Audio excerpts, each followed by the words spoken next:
ઘણા બધા લોકોનો છે ને એક કોમન ડાયલોગ હોય છે કે ઠીક છે હવે જે થયું તે ભૂલી જા. આ કેવું જેટલું સહેલું છે ને, એ જે વ્યક્તિ પર દુઃખ પીડા વીતી છે, જેણે અપમાનના કડવા ઘૂંટડા ગળે ઉતાર્યા છે, એ વ્યક્તિ માટે એ વાતો ભૂલવી એટલી જ અઘરી છે.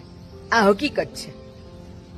એટલે જ્યારે તમે કોઈ ખરેખર જેણે જીવનમાં સંઘર્ષ કર્યો છે, દુઃખ સહન કર્યું છે, પીડા સહન કરી છે, એવી વ્યક્તિને મળો ને, એ પોતાના જે દુઃખદ યાદો છે એની વાતો કરતી હોય ને તો એને સાંભળતા શીખજો શાંતિથી, અથવા તો છે ને એની સાથે વાત જ નહીં કરતા. જો તમારામાં એટલું પેશન્સ ન હોય કે એનો મનનો જે ઉભરો છે ઠાલવે છે સાંભળી શકો, તો બેટર છે તમે એવી વ્યક્તિ સાથે વાત જ નહીં કરો.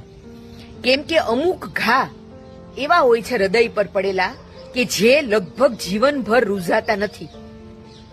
જેમ જેમ સમય જાય ને પછી આપણે એને યાદ કરવાનું ઓછું કરી દઈએ છીએ, પણ છતાં કોઈક વખત જ્યારે એ જૂની કડવી યાદો મનમાં ઉભરાઈ જાય ને, ત્યારે પછી એ બધું યાદ આવી જાય છે કે સામેની વ્યક્તિએ આપણું કેટલું અપમાન કર્યું, આપણને કેટલી ઇમોશનલ પેઇન આપ્યું. એટલે આ બધું છે ને ભૂલાતું કાંઈ નથી.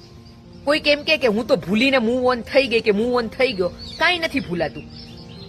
નીના ગુપ્તાએ હમણાં એક એનો ઇન્ટરવ્યુ હતો, એમાં એક બહુ સરસ વાત કીધેલી કે હું કાંઈ ભૂલતી નથી અને મને જેણે જાણી જોઈને હેરાન કરી છે ને એને હું માફ પણ નથી કરી શકતી.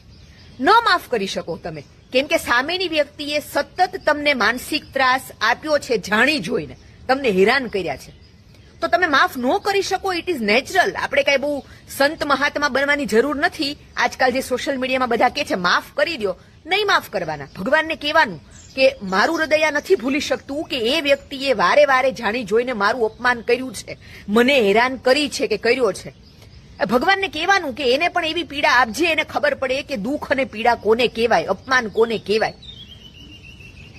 પણ ભૂલાતું કાંઈ નથી. આપણે ખાલી પછી જીવનમાં એ કડવી યાદોને હૃદયમાં દબાવીને આગળ વધતા શીખી જઈએ છીએ, પણ છેલ્લા શ્વાસ સુધી આપણને બધું યાદ રહે જ છે.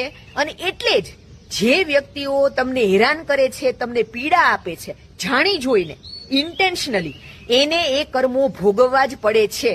આ કર્મનું જે ચક્ર છે ને એટલે જ રચાયું છે. જો માણસ બધું માફ કરી શકતો હોત તો કોઈને એના કર્મની સજા મળતી જ ન હોત, પણ કર્મની સજા ભોગવવી પડે છે. જાણે તમે જાણી જોઈને કોઈને હેરાન કરો છો, તો જાણી જોઈને કોઈના દુઃખનું કારણ બનવું નહીં જીવનમાં. બાકી જેને તમે પીડાઓ આપી છે ને એ નહીં જ ભૂલી શકે. ચોખ્ખી વાત છે.